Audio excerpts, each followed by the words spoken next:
On va pouvoir démarrer.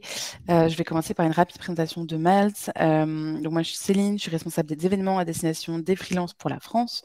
Mon rôle, c'est de vous proposer des contenus, donc des webinars comme aujourd'hui, mais aussi des afterworks pour vous rencontrer, des ateliers, etc., pour vous accompagner dans votre vie de freelance. Donc n'hésitez pas à me solliciter ici ou via le formulaire de satisfaction qui sera partagé à la fin du webinaire. Je suis là pour vous proposer des événements qui vous correspondent. Je pense que beaucoup d'entre vous connaissent, donc je vais aller assez rapidement. Donc Malte, pour ceux qui ne connaissent pas, on est une plateforme qui est spécialisée pour les freelances. On a plus de 500 000 personnes dans la communauté. Notre objectif, c'est vraiment de vous proposer des projets sur vos métiers et de vous mettre en relation avec les bonnes entreprises qui ont des besoins. Voilà, ça fait 10 ans qu'on existe cette année. Et sur la plateforme, il y a déjà eu plus de 350 000 missions réalisées avec succès. Au niveau des clients, vous pouvez trouver un peu de tout sur notre site. Ça va de la petite entreprise aux entreprises du CAC 40 dans des secteurs vraiment hyper variés pour des projets qui soient court terme ou long terme. Ça, c'est des choses que vous pouvez régler sur la plateforme en fonction aussi de vous, vos attentes. Et tout ce qu'on fait, c'est pour les freelances. Il faut savoir que c'est une plateforme qui a été créée par des freelances. Donc voilà, l'idée, c'est vraiment de vous proposer une expérience qui soit 100% positive, que ce soit sur le produit, donc voilà, sur la plateforme, il y a vraiment tout qui est centralisé, que ce soit vos demandes de projet, les devis, toute la facturation, etc. Et à côté de ça, on essaie aussi de proposer plein de choses. On a un resource center qui recense des articles, des guides pour vous accompagner dans votre quotidien, mais également des événements, que ce soit des webinars, des afterworks, etc. Et on a aussi, sur la dernière slide, un réseau de partenaires. Je vais vous mettre le lien dans le chat. Un réseau de partenaires qui vous permet d'avoir des offres qui sont dédiées. Sachez que nous, on ne se rémunère pas dessus, il n'y a pas d'affiliation. L'idée, c'est d'avoir vraiment des entreprises qui peuvent vous accompagner dans votre quotidien. Et donc, je mettrai un petit lien dans le chat. Voilà, c'était tout pour moi. Je vais donc passer la main à Florent qui va pouvoir vous présenter les indispensables pour devenir freelance en acquisition. Et moi, je reste du coup en off. Merci Céline. Est-ce que déjà tout le monde m'entend bien et est-ce qu'on voit bien la présentation dans le chat?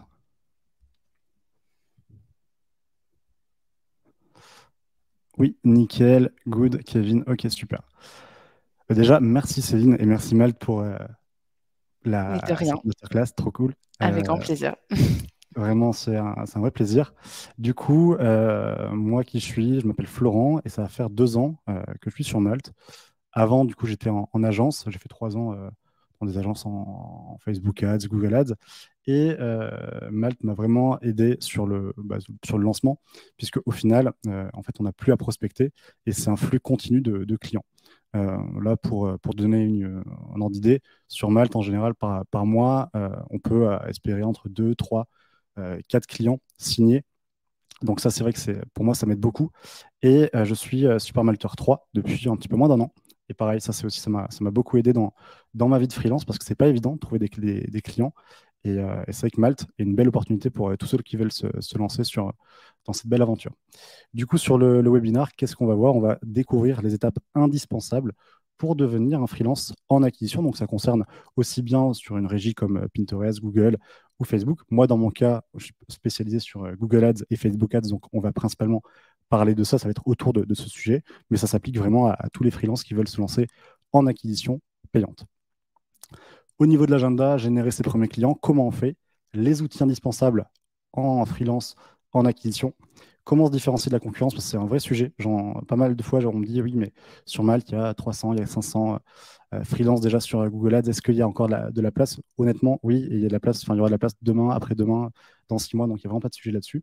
Et on va avoir des petits cas d'usage en ads, sur Google Ads, comment on onboard un client, comment on fait des petits tips pour automatiser sur Editor et surtout gagner du temps parce que en freelance, c'est important d'automatiser et surtout de se libérer du temps.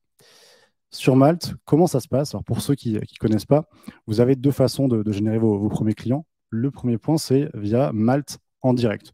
Très simplement, on va le voir, et il y a Malte Open. Alors peut-être pour ceux qui ne sont pas encore sur Malte, ça ne vous parle pas, mais je vais expliquer en détail les deux façons. Premier point, via Malte en direct, vous venez sur Malte, vous créez votre profil, et ensuite, il faut un petit peu attendre, c'est les premiers messages, c'est un petit peu comme ça. Le problème, c'est vrai que ça peut être un petit peu challengeant et c'est le plus compliqué, c'est d'avoir la première mission, puisque c'est cette première mission qui va vous donner un petit peu la clé sur la visibilité et d'autres missions, d'autres avis, etc. En fait, c'est un cercle vertueux.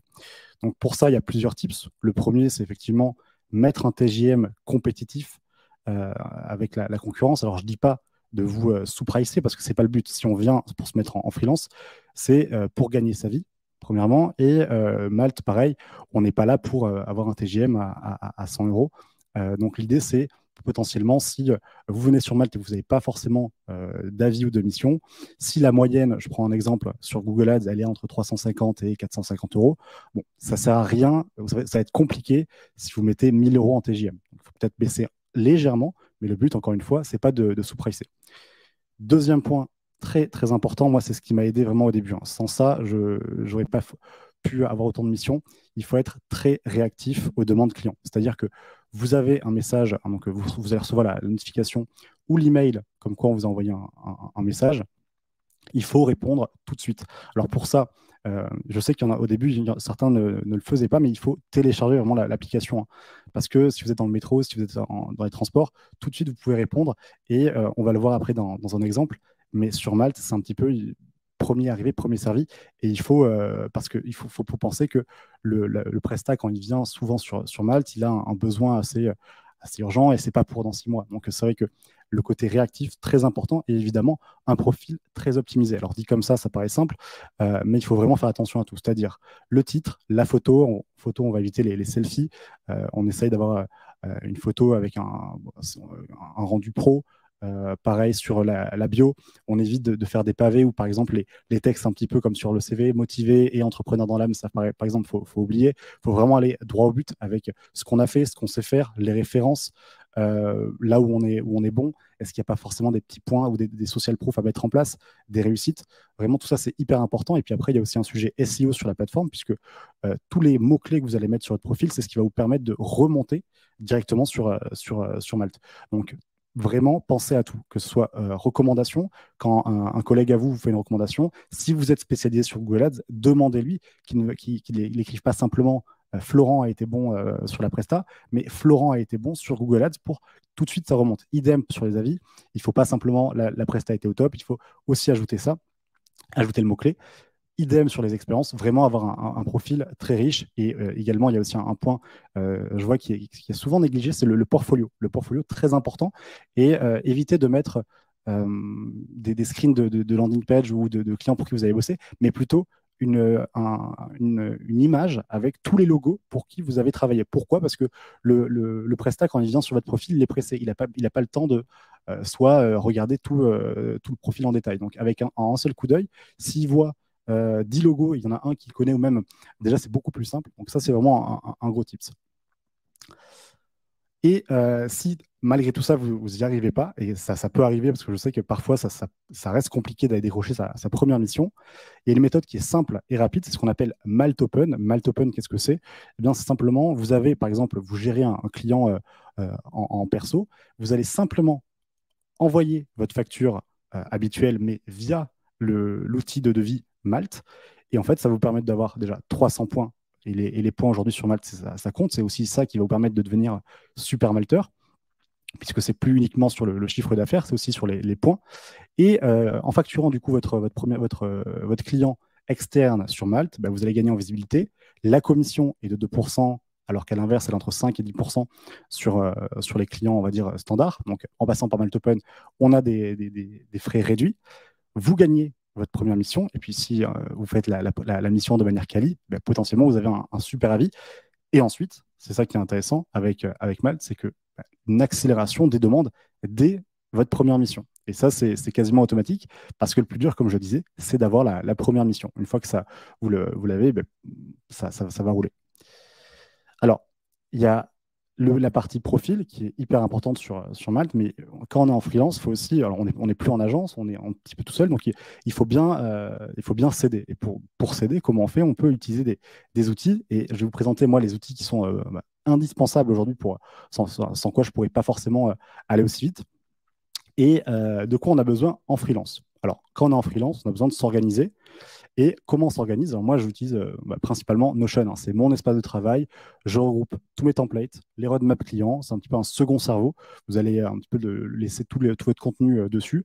Et c'est par bloc. Enfin, je pense que tout le monde connaît un petit peu Notion. En tout cas, ceux qui ne connaissent pas, allez-y. C'est vraiment un espace de travail qui est vraiment ultra optimisé pour la productivité.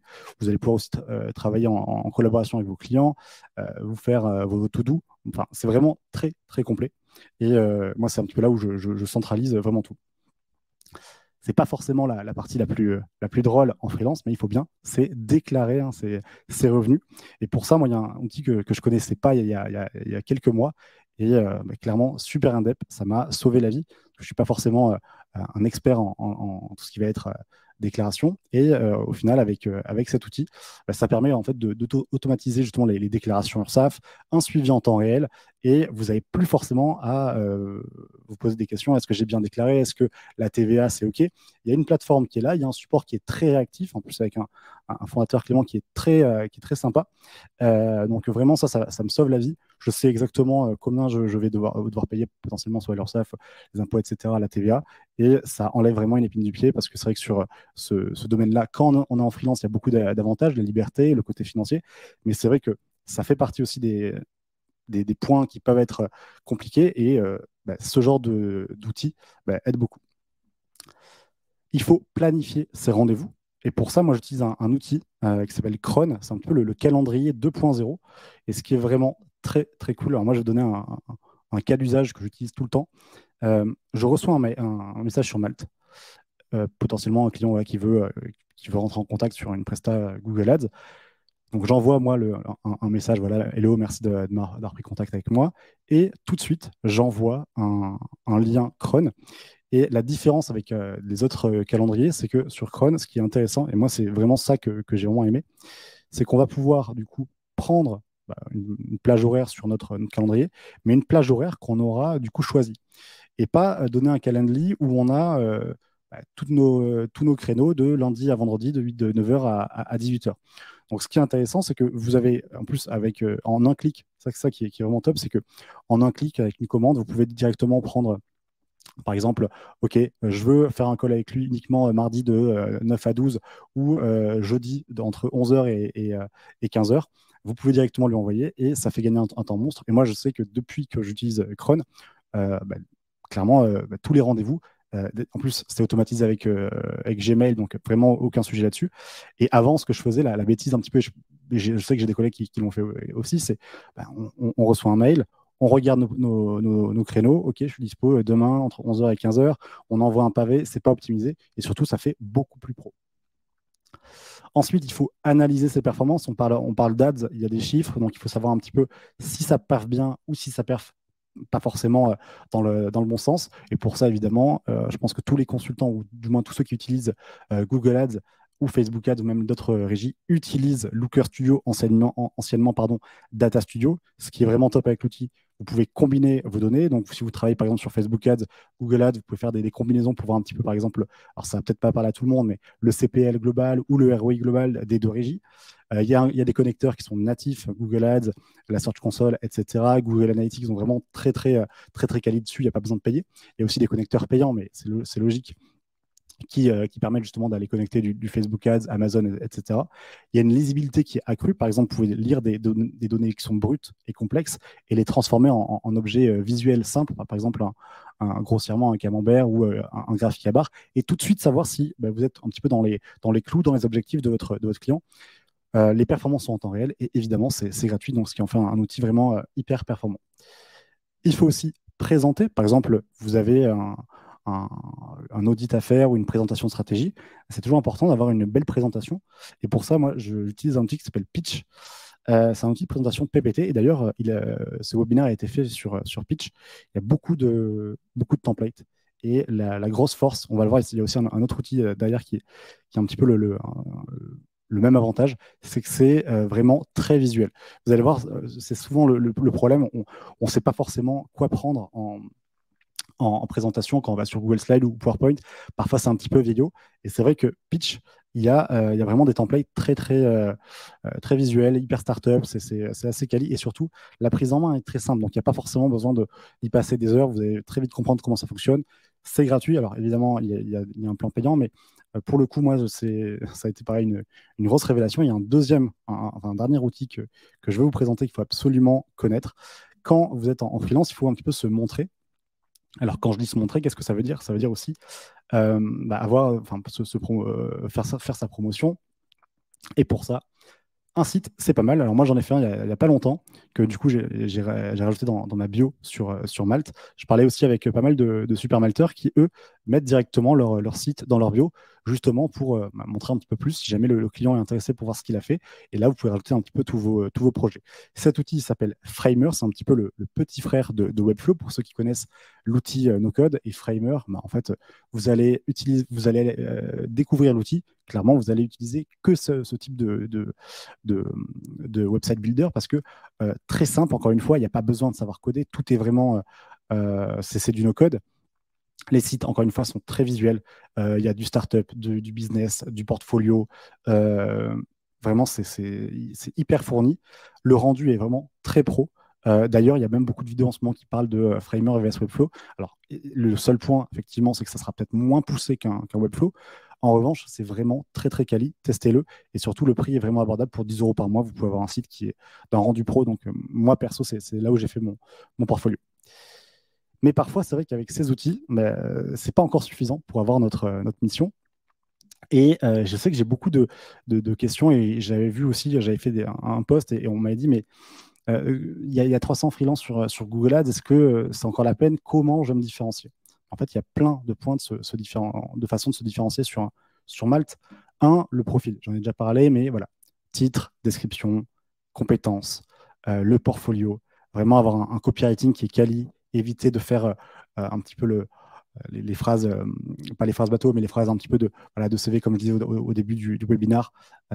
Voilà, ça, pour le coup, c'est pas du tout, c'est pas du tout quali. Aussi, pensez vraiment aux recommandations. Ça coûte rien. Vous demandez à tous vos collègues avec qui vous avez déjà bossé de laisser une recommandation sur votre profil. C'est gratuit, il n'y a pas besoin d'avoir fait une mission. Et potentiellement, ça vous donne des points et ça vous montre un petit peu, ça montre un petit peu la social proof à vos futurs clients. Et surtout, évidemment, essayez de vous différencier et ne regardez pas tous les top freelance et calquez votre profil là-dessus. Essayez de trouver l'axe sur lequel vous pouvez vous différencier. Après, effectivement, il y a le prix. Alors, c'est ce que je disais, le but, c'est pas de mettre 1 000 € si vous avez 6 mois d'expérience et que vous n'avez jamais fait de mission, mais essayez de pricer juste et potentiellement de parfois réduire un petit peu pour se dire, OK, bon, sur les premières, je vais un petit peu faire table et bas, et ensuite, on augmentera. Encore une fois, le dé, on ne se sous-price pas sur Malte. Les services, alors potentiellement, est-ce que vous faites du Google Ads, mais est-ce que vous avez aussi des compétences en SEO? Est-ce que vous savez poser une balise via GTM? Est-ce que vous pouvez aussi analyser un reporting sur Looker Studio? Tout ça, c'est important, il faut le mettre en avant, mais le mettre en avant intelligemment. Par exemple, si vous le mettez en avant dans les compétences, moi, ce que je recommande, c'est quand même d'être très spécifique. Si vous travaillez sur Google Ads, ça ne sera pas forcément pertinent de mettre dans les compétences SEO, tunnel de vente, etc. Pourquoi? Parce que vous allez remonter sur aussi ces compétences, mais pas forcément sur des places très hautes. Mais il faut plutôt l'amener soit dans le call, quand vous allez voir le call avec le client, dire voilà, je suis spécialisé sur Google Ads. En revanche, si tu as besoin de poser des balises, je peux t'accompagner là-dessus. Et idem, vous pouvez aussi l'ajouter rapidement dans la bio, mais de manière à pas que ce soit uniquement sur ça, parce que sinon, en fait, si on se met à la place du Presta, il vient sur votre bio et il se dit, mais en fait, il est expert en quoi? Il est expert en analytics, en tracking, en ads, et ça ne fait pas forcément quali. Donc, c'est vraiment important de se mettre sur un côté très niche. Tout ce que vous avez pu faire en side project, mettez-le. Vous avez fait je sais pas moi, un site internet, vous avez créé une association qui est évidemment en rapport avec le projet. Hein. Si vous faites du foot, bon, ça, c'est pas forcément le pertinent. Les réseaux, vous publiez beaucoup sur LinkedIn, vous avez une chaîne YouTube, etc. Hyper important aussi de le mettre en avant. l'offre, si vous arrivez bien à packager votre offre et montrer, voilà, par exemple, je fais de l'audit, je fais du conseil, je fais du setup, je fais de la gestion, montrer que vous arrivez, vous êtes bien packagé, vous savez où vous allez, ce que vous proposez et quels résultats potentiellement vous pouvez amener aux clients. Et évidemment, être bon en closing, parce que si vous avez un bon profil, un bon prix, un bon service, mais que vous n'arrivez pas forcément, une fois que vous avez pris le client en call, à catcher, on va dire, son attention pour justement déclencher la vente, ça ne va pas forcément être bénéfique pour vous. Donc c'est pour ça qu'il faut vraiment bien s'entraîner avant d'arriver sur un call. Moi, ce que je recommande, clairement, euh, moi, c'est ce que je fais, en tout cas, c'est un petit script. Un script, en gros, c'est, je sais, les 2-3 premières minutes, je laisse un petit peu parler le client où il m'explique un petit peu son besoin. Je vois comment je peux l'aider, ce que j'ai déjà fait potentiellement pour des clients qui pourraient être en rapport avec son produit. Je lui propose un plan d'action. Parfois, il y a besoin d'un deuxième call et on va le voir aussi hein, côté, dans l'onboarding dans les prochaines slides. Mais ouais, le closing, c'est très, très important. Et ne pas avoir peur soit de relancer ou même de fermer la vente sur le premier call ou le deuxième call. Gardez en tête à chaque fois que le client, quand il vient sur Malte, moi, je sais que sur pas mal de clients, il y en avait, c'était de l'urgence. Par exemple, il y avait une campagne qui avait complètement déraillé. Il fallait tout de suite remettre un petit peu d'ordre ou même auditer simplement le compte. Bon, ben, et encore, pareil, je peux appuyer même cet exemple en disant qu'il m'avait envoyé un message à 17h. J'avais répondu très rapidement et je crois dans les 5 minutes, 18h, on avait fait le call, 18h10, le devis était envoyé et on partait ensemble. Donc, c'est vraiment hyper important de bosser son closing et aussi euh, le côté vente et script. Sans ça, en fait, ça va être plus déceptif et on va continuer à bosser son profil et on va se dire, mais en fait, qu'est-ce qui va pas avec moi? Et en fait, non, c'est la vente. Et idem, hein, ça peut être aussi le funnel inverse. Euh, on bosse son profil, au final, on n'a pas de demande. Et souvent, moi, je voyais on me disait, oui, j'ai pas de demande sur Malte. Et je regardais la photo ou même le titre. Et c'était soit trop vague, soit la photo pas forcément quali. Il faut vraiment garder en tête que quand on vient sur Malte, c'est un petit peu comme. Enfin, c'est une place de marché, donc c'est une marketplace entre freelance et Presta. Donc il faut être très quali de A à Z, c'est-à-dire titre, photo, la façon même dont vous allez parler avec le Presta, même si le Presta, finalement, vous ne bossez pas avec lui, répondez-lui en disant bah, non, finalement, je ne suis pas. Je suis pas dispo, je peux te conseiller un tel. Tout ça, c'est vraiment important, même du coup, parce que si vous répondez rapidement, au niveau de votre profil, il y aura marqué temps de réponse, 1 heure, 2 heures. Donc pareil, ça c'est très très important, ne pas laisser des messages en attente. Euh, voilà pour comment se différencier sur Malte. Voilà, mais un autre point, rassurez-vous, hein, il n'y a pas que, il y a pas que ça. Euh, Quand je parlais des 300 freelance sur Google Ads, en fait, vous êtes jamais en concurrence avec les 300 freelance Google Ads. Déjà, simplement parce que sur les 300, bon, j'ai pas forcément j'ai pas le chiffre exact, mais il y a peut-être 10-20% qui sont en vacances, qui sont déjà pleins en termes de dispo. Donc, eux, ils vont pas répondre. Il y en a potentiellement il y a des prestats qui vont uniquement choisir des super malteurs. Donc, tout de suite, dans le filtre, ils vont cocher super malteur ou en fonction du TJM. Donc, déjà, vous n'êtes plus que, entre guillemets, en concurrence contre 50 ou 100 freelance maximum. Je grossis le trait exprès, mais je pense que vous voyez ce que je veux dire. Ensuite, quand vous recevez un message maximum, le prestat a envoyé ce message entre 3 et 5 freelances. Donc là, on réduit complètement le champ. On n'est plus que un petit peu comme sur koh sur l'épreuve des poteaux. Sur ces 3-5 freelances, il y en a potentiellement un qui ne va pas répondre tout de suite. Donc vous n'êtes plus que, entre guillemets, un V2 sur la presta. Et celui qui va répondre le plus rapidement sur la presta, bah, potentiellement, il aura le plus de chances. Et si, avec ça, vous arrivez à avoir un devis, vous proposez un devis qui est hyper pertinent, il n'y a plus de mince, on est 300. Non. Là, tu as été mis en concurrence avec 5 personnes, 5 freelances. Tu as su répondre vite. Tu as bien répondu. Tu as envoyé un devis qui était pertinent. Bon, ben voilà, tu as la mission et après, ça va s'enchaîner. Donc, il faut vraiment le voir dans ce sens. Et c'est vrai que ça peut parfois être pas forcément être, être facile à comprendre parce que quand on vient sur Malte, on voit le nombre de freelances, on se dit, mais pourquoi il me choisirait moi plutôt qu'un autre? Mais en fait, on a tous toute notre pierre à jouer. Et moi, quand j'ai commencé, pareil, j'avais une mission au début. Je me disais, mais comment je vais faire pour espérer en avoir d'autres? Et bon, ça prend un peu de temps, ça c'est vrai. Il y aura pas, vous n'allez pas forcément faire 300 missions tout de suite, mais une fois, en tout cas, c'est vraiment ça qu'il faut garder en tête. Une fois que vous avez beaucoup de missions et que ça tourne un petit peu et que vous avez surtout des bons avis, hein, il faut vraiment rendre une presta très quali euh, pour avoir les 5 sur 5. Et si vous voulez aller, on va dire, sur les badges Super Melter 1, 2 et 3, il faut absolument garder une note, je crois que c'est 4,5 sur 5, enfin, vraiment avoir une note quasiment très bien sur chaque mission. Et vraiment garder en tête, c'est peut-être un détail ce que je veux dire, mais moi, même pour faire par exemple un audit Google Ads ou Facebook Ads, ou même je vais prendre le client en gestion, je vais lui envoyer simplement une annonce, un wording à valider. Le pack que je vais lui envoyer, ça sera brandé. Je vais essayer de mettre mon logo. Je vais essayer de faire un PowerPoint qui explique un petit peu le pourquoi j'ai fait ça, dans quel but. Vraiment, on délivre une presta qui est ultra quali, et c'est un petit peu comme quand on va dans certains magasins où on nous offre des échantillons, on nous offre un petit peu des cadeaux, même si c'est pas forcément ce qu'on est venu chercher tout de suite, ça fait plaisir.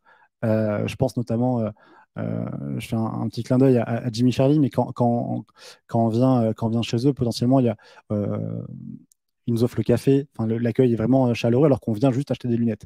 Pour le coup, en fait, on se sent tout de suite mieux, et en fait, c'est hyper sympa. Donc, vraiment, pensez aux petits détails. En plus, vous êtes en freelance, c'est votre image. Essayez de faire quelque chose de super quali, et que le client garde un bon souvenir, puisque au final, il y aura aussi de la recommandation. C'est-à-dire que si ce client a aimé travailler avec vous, il a potentiellement des collègues, des amis, des connaissances qui vont vouloir aussi travailler avec un prestat en design, en dev, etc.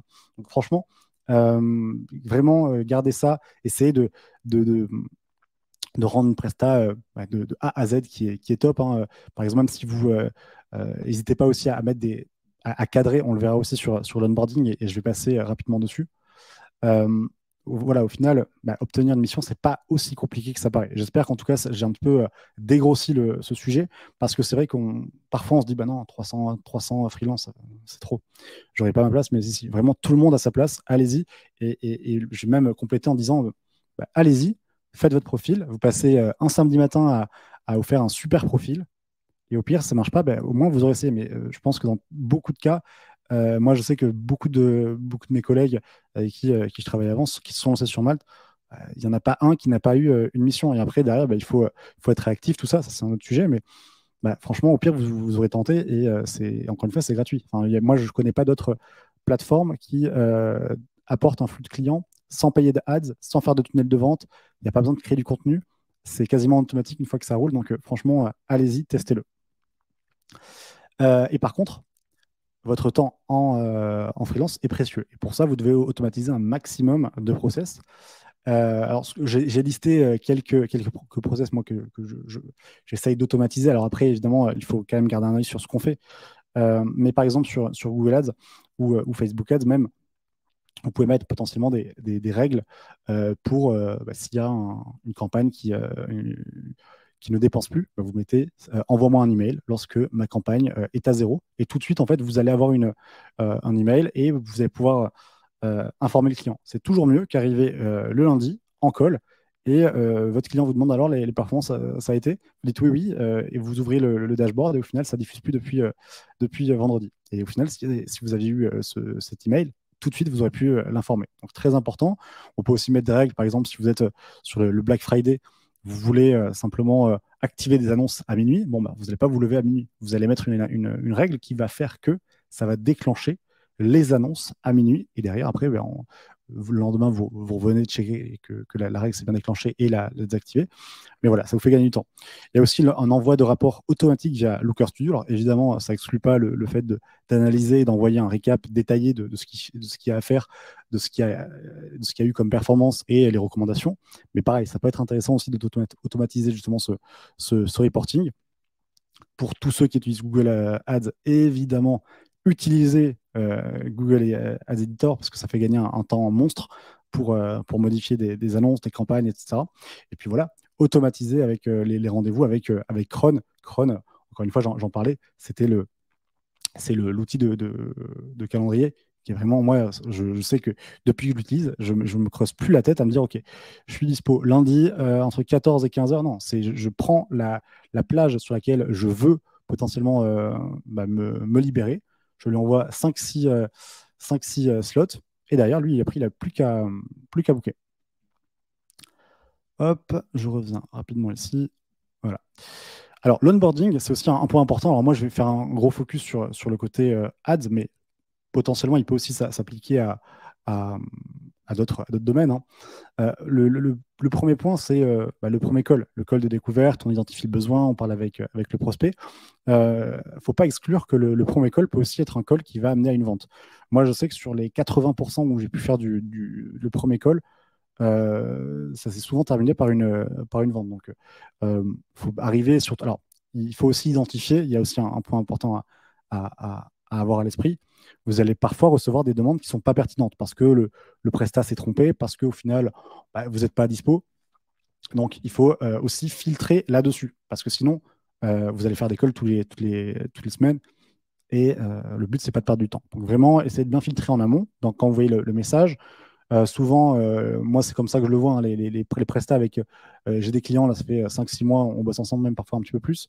Je l'ai senti tout de suite que c'était quali parce que la demande était claire, le site était indiqué dans le, dans l'annonce. Et voilà. Donc, franchement, ça c'était top. Et hop, voilà. Ensuite, il faut envoyer un devis qui est accepté ou non. Très, très important, ces deux points. Alors, le premier, c'est envoi d'un questionnaire d'information. Alors, qu'est-ce que ça veut dire? Une fois que le devis a été accepté, il faut lui envoyer un. Moi, en tout cas, c'est ce que je fais dans mon onboarding. C'est un questionnaire, c'est un Google Sheet où vraiment il va y avoir toutes les questions. Quels sont ses objectifs principaux, le principal, le secondaire? Est-ce qu'il y a un budget? Est-ce qu'il peut évoluer? Quelle part représente, hein, pour moi, le SIA, quelle part représente le SIA au niveau du budget dans son entreprise, potentiellement pour savoir si c'est vraiment un point très important. Est-ce qu'il y a un sujet au niveau du tracking? Qui gère le SEO? Qui gère la créa? Est-ce qu'il y a une roadmap qui va être amenée à changer? Vraiment, tout ça, c'est très, très important. Pourquoi? Parce que ça vous évite de vous retrouver en pleine presta au bout de une semaine, 2 semaines ou même un mois et de vous dire, ah, mais qui c'est qui gère chez lui le tracking? Ah, mais il fait des soldes. Au moins, vous savez tout sur ce premier questionnaire. Vous allez vraiment tout poser les questions. Alors, évidemment, moi, je l'ai adapté à mon domaine. Est-ce qu'il y a des soldes? Est-ce qu'il y a une saisonnalité? Est-ce qu'il y a une ville ou un concurrent à faire attention? Comme ça, au moins, tout de suite, c'est comme si je travaillais avec cette boîte depuis 1 an, 2 ans, et je connaissais le domaine par cœur parce qu'il faut aussi savoir que sur Malte, vous n'allez pas forcément travailler. Alors moi, quand j'étais en agence, je travaillais sur du e-commerce, du lead, sur des grands groupes ou des startups. Potentiellement, sur Malte, vous allez travailler sur, alors je dis une bêtise, hein, mais quelqu'un qui vend des fenêtres dans la Creuse. Donc, bon, si vous n'avez jamais travaillé là-dessus, c'est bien d'avoir quand même un doc qui récapitule tous les éléments que vous devez avoir en tête là-dessus. Et très important, évidemment, demander les accès en admin tout de suite dès le début. Facebook Ads, Google Ads, le tracking GTM, Google Analytics, Looker Studio. Enfin voilà, vraiment demander tous les accès dès le début parce que ça fait plus pro. Et surtout, même pour vous, c'est pas forcément quali de demander au bout de 2 semaines. Ah, tu m'as bien donné les accès au Merchant Center? Voilà, donc faut vraiment avoir ça en checklist. Partage des documents tout de suite. Une fois que vous avez tout ça, vous pouvez partager un reporting, vous pouvez partager un template d'annonce, un suivi de budget, tous les éléments qui vont vous permettre d'assurer une presta de qualité. En fait, c'est sympa quand on prend une presta avec vous, ça inclut pas simplement un call, ça inclut votre expertise, tous vos outils que vous avez en interne. Donc vraiment, mettez-le en avant et essayez moi, c'est aussi un tips, essayez de le brander un maximum pour vraiment un truc tout bête, mais vous faites un audit qui est ultra quali. Alors, en termes de recommandations et aussi design, ça, qui ne dit pas qu'il va l'envoyer à un pote à lui qui a pareil, une entreprise. Et derrière, l'entreprise va dire, tiens, c'est hyper stylé, il y a des recommandations que je n'avais pas forcément identifiées, et bosser avec vous. Donc vraiment, tout ce que vous allez envoyer à vos clients, essayez de vraiment mettre le paquet là-dessus. Une fois qu'on a fait tout ça, donc il a accepté le devis, on a toutes les informations, on a le compte on a le compte en admin, on a tous les documents, en fait, on a tous les éléments pour commencer la presta. Par contre, évidemment, on ne va pas la commencer sans rien. On va faire un kick-off. Et le kick-off, c'est très important puisque c'est là où on va présenter la stratégie, le cadrage de la mission, les objectifs, potentiellement se dire, OK, tous les mardis à 15h, on fait le call hebdo. Donc, très, très important. Vraiment, moi, c'est un petit peu ce funnel que je garde. Premier call, l'envoi du devis, questionnaire accès, partage doc, kick-off, puis après, ça déroule. Hop. Et puis ensuite, on peut lancer et on espère avoir des bons CPL ou un ROI très haut. Je vais arrêter de partager et je vais vous montrer 2-3 petits tips sur Google Ads. Hop. Alors, Céline, dis-moi si on voit bien mon écran. Hop. Oui, c'est bon. C'est en train de charger. Top. Parfait. Alors, du coup, ce que je vous disais, c'est qu'on est en freelance et très important de gagner du temps. Donc, pour ça, si on est sur Google Ads, alors pour celles et ceux qui utilisent l'outil, évidemment, il faut utiliser Editor, pardon. Sans ça, vous allez perdre du temps. Et alors, je vais arrêter de partager l'autre. Hop. C'est pas très grave. Du coup, oui, il faut vraiment gagner du temps. Et pour ça, en gros, Editor, ce qui est très. Alors, moi, quand j'ai commencé en agence, je ne connaissais pas forcément l'outil, mais au bout de 3-4 ans, on est obligé de travailler dessus. Et en fait, une fois que vous allez l'utiliser, c'est un petit peu comme Cron ou Framer, vous allez plus vous en passer.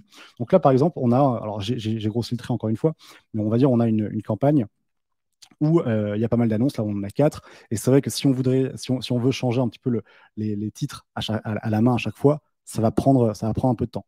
Donc pour ça, moi ce que je vous recommande, c'est Editor, vous avez juste à cliquer ici, remplacer le texte, vous allez dire le titre 1, pourquoi? Parce qu'on est bien sur le titre 1.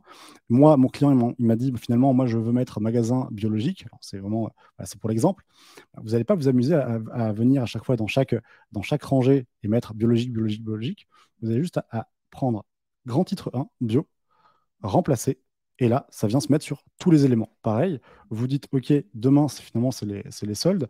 Je vais prendre, encore une fois, donc évidemment, il faut bien prendre les annonces, sinon ça ne marche pas.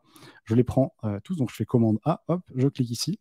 Je vais faire ajouter le texte, et ici, je vais mettre solde. Évidemment, je garde en tête qu'il faut mettre un petit espace, parce que sinon, il n'y aura pas l'espace, ça va être trop collé. J'ai juste à faire ajouter.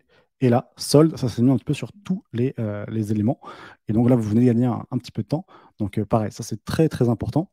Je vais vous partager aussi un autre élément sur Looker Studio, évidemment qui exclut pas le fait de faire une analyse sur l'outil, mais globalement, vous pouvez tout à fait envoyer un reporting automatisé tous les lundis à 9h par exemple. Là, ce que j'ai fait, c'est que j'ai créé mon reporting. Je mets les destinataires ici. Je vais mettre du coup ma weekly, l'objet rapport weekly, par exemple, le petit message. Et là, je mets heure de début, par exemple. Je veux que ça soit tous les lundis, le jeudi, toutes les semaines, le jeudi à 9h30.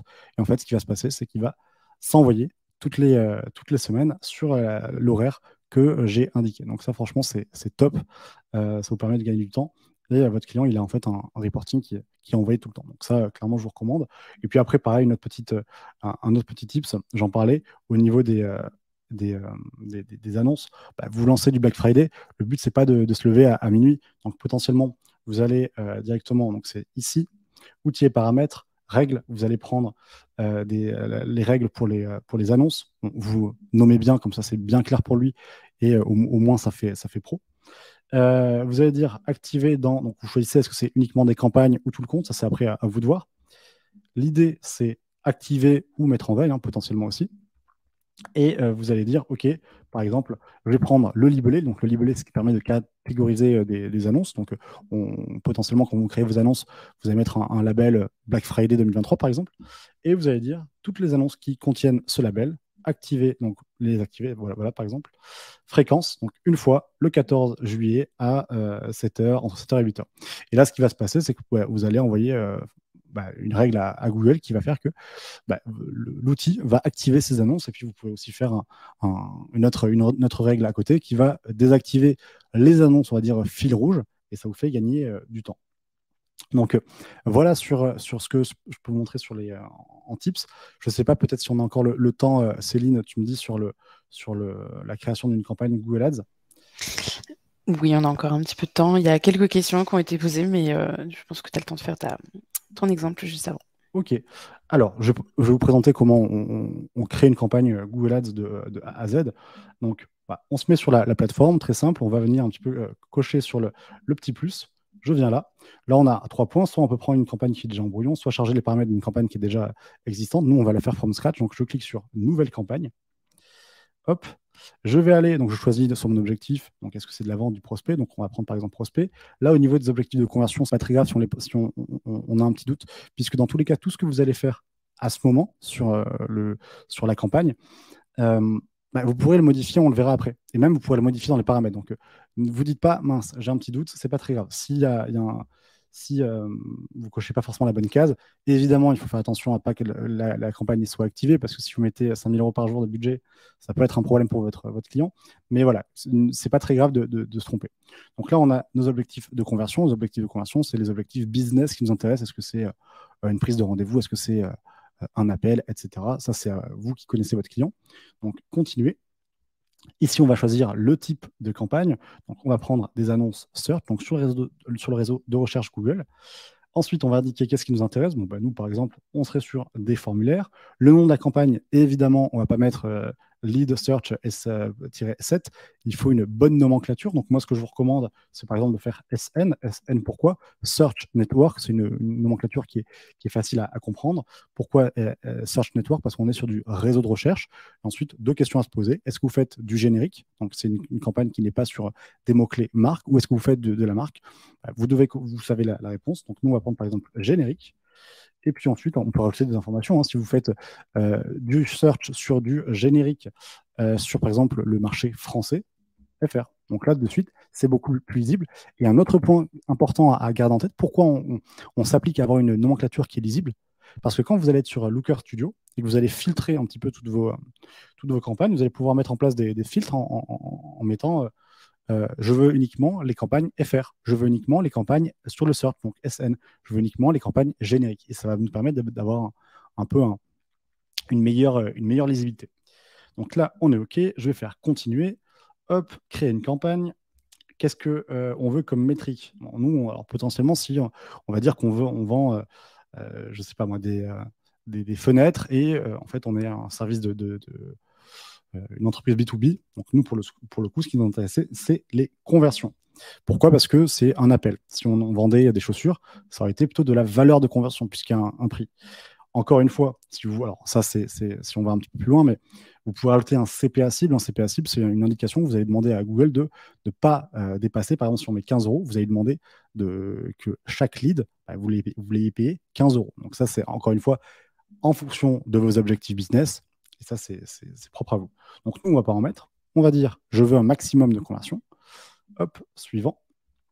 Paramètres de la campagne, ce qu'on va faire, on va décocher tout ça parce que nous, on veut plutôt diffuser sur un côté safe et on ne va pas diffuser sur les partenaires de Google.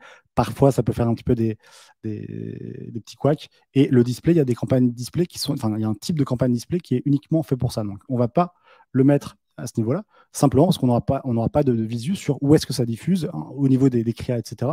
On n'aura pas non plus cette visibilité. Donc, pas pertinent. Et en plus, ce qui va se passer, c'est que vous allez investir plutôt à perte. Donc, clairement, ne le cochez pas. Et alors, un deuxième point, si vous le cochez, très important, surveillez, regardez bien un petit peu la diffusion. Moi, j'ai déjà eu le cas avec un client où on l'avait coché pendant 1 an, ça n'avait pas bougé. Et un jour, c'était en début d'année, pendant 1 mois, ça a vraiment, c'était un peu en dents de scie. Et du coup, on l'a mis en veille parce que potentiellement, c'était pas intéressant. Ensuite, zone géographique, on va prendre la France. Il y a du présence ou intérêt. Je préfère être sur présence puisque c'est des personnes situées dans les zones que vous ciblez ou qui s'y rendent régulièrement, mais pas qui s'y intéressent. Parce que là, potentiellement, on peut toucher d'autres personnes, c'est un petit peu plus large et ça peut être moins quali. Français. Alors, je vois souvent sur des comptes, dans les audits, des comptes avec uniquement français. Mais si votre navigateur par exemple, je travaille pour une école de commerce en ce moment, et c'est une école de commerce qui est ouverte vraiment pour tout type de nationalité. C'est des programmes qui sont en anglais. Et si je suis espagnol et que j'ai mon navigateur qui est en espagnol, je ne verrai pas l'annonce. Alors, il y en a qui sont partisans de mettre anglais et français, c'est très bien. Moi, c'est vrai que après, encore une fois, c'est à tester, mais toutes les langues peut être intéressant. Et vous serez étonné de voir un petit peu sur Google Analytics les langues au niveau du navigateur qui sont parlées par vos clients.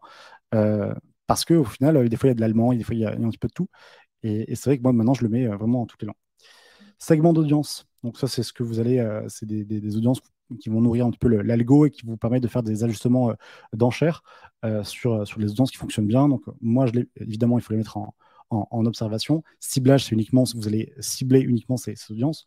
Nous, c'est pas du tout le cas. Ça peut être intéressant pour faire du retargeting, par exemple, sur des clients qui sont déjà venus, qui ont acheté, par exemple, un volume d'achat supérieur à 100 euros. Là, on veut leur proposer une offre différente. Mais voilà, l'idée là, c'est vraiment de se mettre sur observation. Hop, je prends tout. Et pourquoi ça me l'affiche? Simplement parce que j'ai déjà fait des campagnes dessus et Google connaît un petit peu mon public. Donc, du coup, il me propose des audiences. Là, évidemment, requête large, on évite surtout. Alors, pour un début de compte, vraiment, on évite. Je vous expliquerai un petit peu pourquoi tout à l'heure, mais globalement, en gros, c'est sur la requête large, ça peut vous faire diffuser sur un petit peu tout et n'importe quoi. Et ça peut parfois être même trop éloigné. Donc, clairement, à éviter. Ensuite, je vais aller dans suivant. Vous mettez votre URL. Donc, on va mettre par exemple Malte. On va mettre par exemple fenêtre.com. Et évidemment, là, en fait, ce qu'on va faire, c'est qu'on va mettre des mots-clés. Hop, je le mets bien lisible.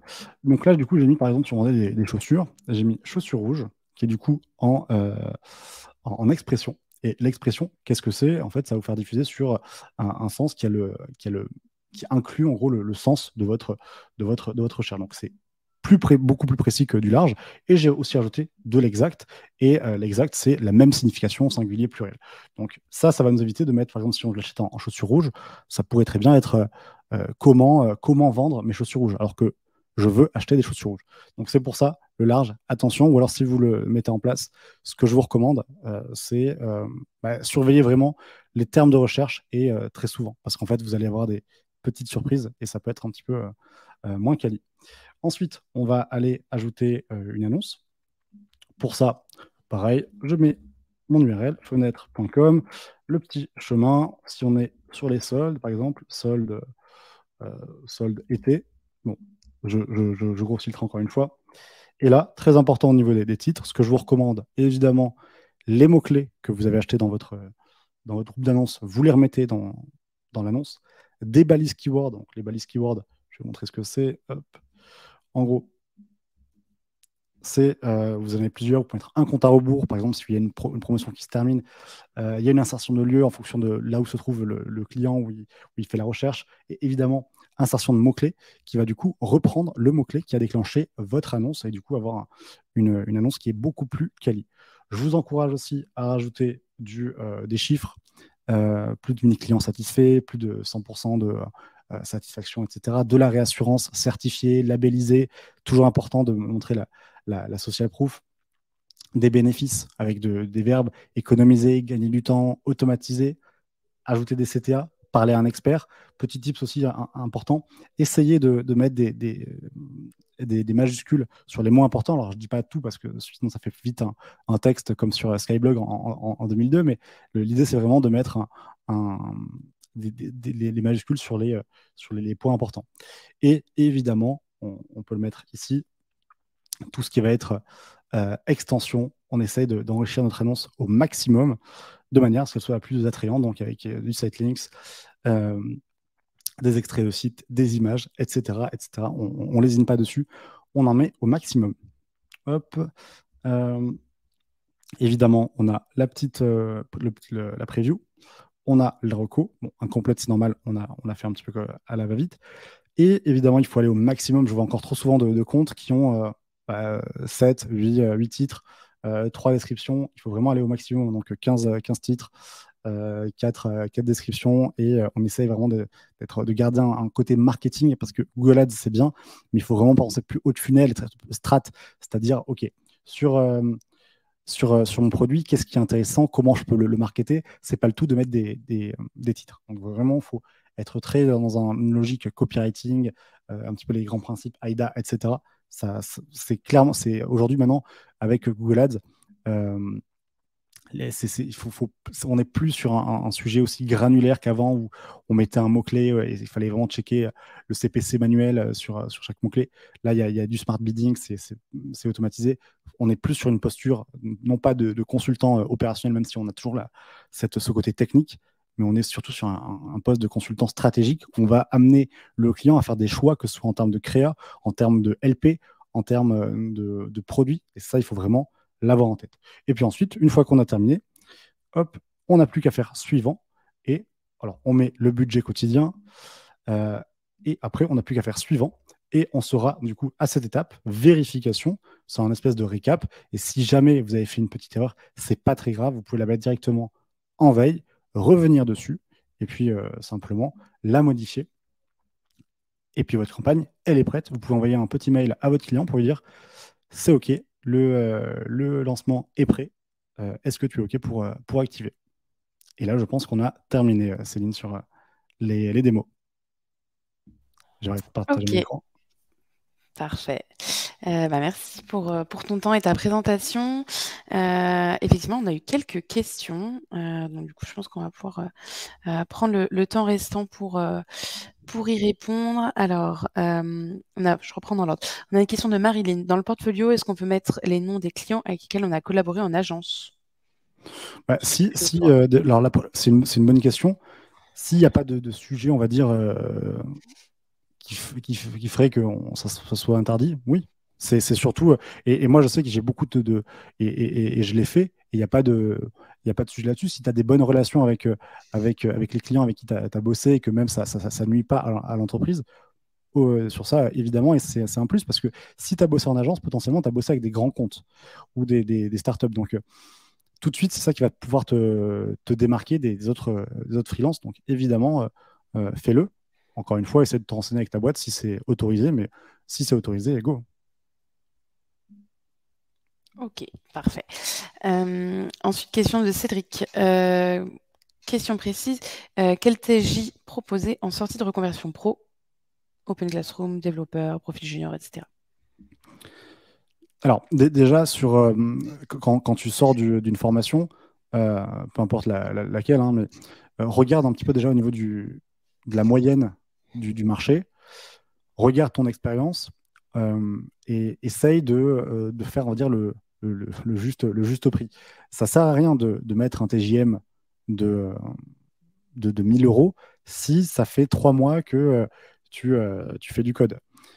Tu peux potentiellement le mettre un petit peu plus bas pour au moins espérer voilà, essayer d'aller choper une mission. Mais je te donne mon exemple.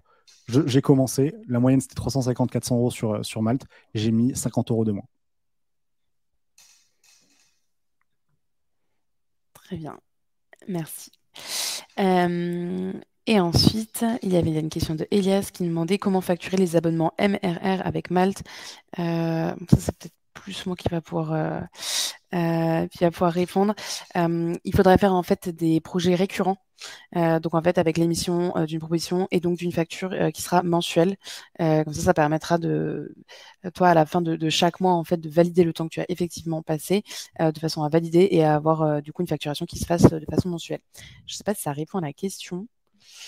Je laisse me dire dans le chat si ça répond bien à ce que tu te demandais.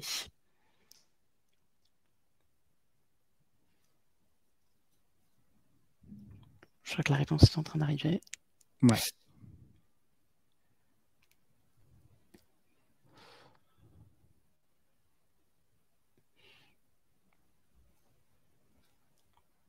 Bon, alors en attendant que Elias me dise si c'est bon, est-ce qu'il y a d'autres questions? N'hésitez pas à les poser.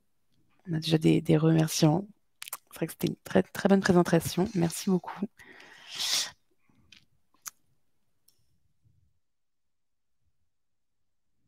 Elias, je laisse mon adresse mail, je ne mets même pas la bonne adresse, hop, plutôt comme ça. Je laisse mon adresse mail, si jamais tu as d'autres questions, tu peux évidemment me contacter en direct. Il y a une question de Clément. Quelle est la meilleure méthode de rémunération pour un suivi Google Ads fréquent? Un pourcentage en fonction du budget mensuel du client? Ouais, c'est une super question, Clément. Ça, c'est. Alors, il y a plusieurs points, en fait. Tu peux pricer de manière. Tu peux dire ton TJM, par exemple, c'est 400 euros. Bon, mais potentiellement, s'il y a 3 jours, moi, tu multiplies par le nombre de jours. Ça, c'est un point. Après, tu peux aussi facturer au mois, donc c'est-à-dire un forfait qui est fixe, 1000, 2000, 1005, peu importe, 700. Et effectivement, tu as aussi un sujet avec les fees en fonction de combien ils dépensent.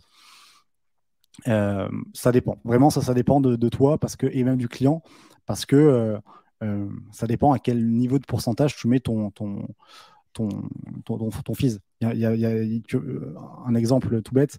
Là, j'ai un client, il dépense 30K sur Google Ads par mois. Euh, En fait, même si je mettais un tarif dégressif, euh, ça pourrait être trop. Alors, ça dépend la valeur d'ailleurs que tu lui envoies, mais si tu mets un 10% et qu'il envoie 30K, tu vois, ça serait trop pricé. Donc, enfin, pas trop pricé, mais ça serait pas forcément pertinent.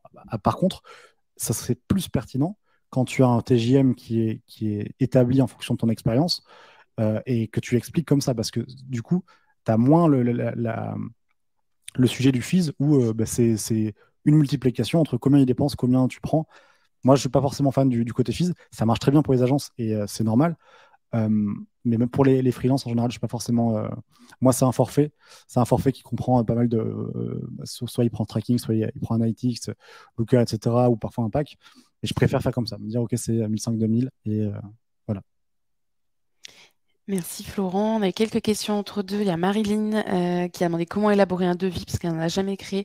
En fait, quand tu recevras une demande dans ta boîte de réception sur Malte, tu pourras la possibilité de créer directement un devis en réponse à cette demande-là. Et ensuite, là, c'est plus pour toi, Florent. Il y avait une question de Kevin. Quelle formation tu conseilles pour maîtriser Google Meta Ads avant de se lancer? Comment rassurer les clients quand on est junior? Ouais, bah déjà, truc tout bête, hein, essayer d'en lancer pour des projets à toi. Parce qu'en gros, le point, c'est que si tu regardes le skill shop de Google Ads ou Meta Blueprint, bah, c'est bien. Parce que tu as déjà fait la démarche de te former. Mais tu pourras pas apprendre mieux qu'en lançant tes campagnes, en te trompant sur tes premières annonces, en mettant pas forcément les bonnes stratégies d'enchères. Et c'est vraiment sur le côté expérience où là, ça va jouer. Et après, comment rassurer nos clients quand on est junior pour nos premières missions? Bah, tout ce qui peut te mettre en avant. Tu as lancé un side project, tu le mets en avant. Tu as un site internet qui met en avant tes skills, tu peux aussi en parler. Tu n'as jamais t'as jamais eu de client, ça peut arriver aussi. Tu peux aussi commencer à faire du contenu sur LinkedIn, sur YouTube, partager un peu des connaissances. Un truc tout bête, moi, que j'avais fait au début qui m'a beaucoup servi, c'est que j'avais créé une formation sur Udemy, sur Looker Studio. Et souvent, il y a un pont entre Looker Studio et Google Ads. Et en fait, ça rassurait de voir que bah, j'avais déjà soit aidé des gens, soit fait des formations. Et pareil, tu vois, si tu travailles si tu as déjà fait je sais pas moi, du coaching sur des gens qui se lancent sur Google Ads ou autre, tu peux aussi le mettre. Et recommandations, tu peux demander à des gens avec qui tu as bossé de te mettre des recommandations. Kevin est assidu, etc. Donc voilà. Parfait. Et il y avait une question de Nathalie. Quand tu dis un forfait à 1500 euros par mois, c'est pour des comptes avec un budget mensuel de combien environ? Ok, alors ça justement, je faisais le parallèle entre le côté fees ou le côté forfait à 1500 euros. Pourquoi moi j'aime pas le côté fees? C'est parce qu'en fait, tu vas être payé, même si il y a, une idée de fixe, tu sais après combien tu vas être payé au minimum, et après avec le pourcentage que tu rajoutes. Mais moi, ce que j'aime pas forcément avec ça, c'est que ça, tu dépends en fait du spend. Moi, ça, c'est pas forcément un sujet que je suis en accord là-dessus. Et le forfait, bah, en fait, c'est ton forfait. Et là où moi, je suis plus. Et ce pourquoi Malte me plaît, c'est que c'est ton prix. Si tu veux dire 1000 ou 1005, tu sais l'expliquer, parce que le but, c'est pas de dire bah, tu viens avec moi, c'est 4000. Non, ça, c'est pas logique, et puis personne ne viendra avec toi. Mais si tu arrives à expliquer que toi, 1500 euros, il y a un rapport hebdo, il y a du conseil, il y a une réponse quasiment dans l'heure, tu es aussi à l'aise sur le Google Tag Manager pour poser un tracking. Tu as déjà bossé aussi, ça c'est un point qui marche beaucoup. Euh, euh, tu as déjà bossé avec des clients dans le même type. Ça peut aussi être un, un type game changer. Et je m'éloigne un petit peu de la question. C'est pour des comptes qui, avec un budget mensuel de combien? Non, il n'y a pas. Je peux très bien prendre un compte qui ne va pas beaucoup dépenser parce que le mot-clé est trop niche et ça arrive souvent. Tu vends des porte-fenêtres en bois d'Amazonie, bon, je plaisante, mais il n'y aura pas beaucoup de recherche sur ces mots-clés-là. Par contre, plus dans un, tu vends ton prix et tu vends ton expertise, donc tu ne vas pas te brader. Et si tu sais que combien vaut ton expertise et que tu as mis 3 4 ans à mettre ça en place pour lancer une campagne rapidement et savoir identifier les recommandations, les pain points, bah, c'est tout à fait logique que tu mettes 1005, 1000 ou plus ou moins, ça dépend. Mais il y a pas de spend minimum, hein. Ok. Après, effectivement, je complète si le client il dépense 500 euros par mois, ça peut être compliqué de facturer à 1005, sauf si la presta qui lui va vendre délivre un forfait enfin une, un chiffre d'affaires pour lui qui est beaucoup plus intéressant. Et encore une fois, c'est comment tu vas vendre ça à ton client. Et du coup, je pense que tu as répondu par la même question à la dernière question qui est dans le chat. Bon, ouais, du coup, c'est parfait. Merci beaucoup, Florent, d'avoir pris le temps de répondre à ces questions. À tous, si vous avez d'autres questions, je laisse également le LinkedIn de Florent pour que vous puissiez prendre contact avec lui. Si vous avez des questions plus sur la plateforme, n'hésitez pas à me contacter. J'ai mis mon adresse plus haut. Ou sinon, il y a l'adresse support. Voilà, du coup, c'est la fin de cette Malte Academy. On vous enverra le replay dans les prochains jours.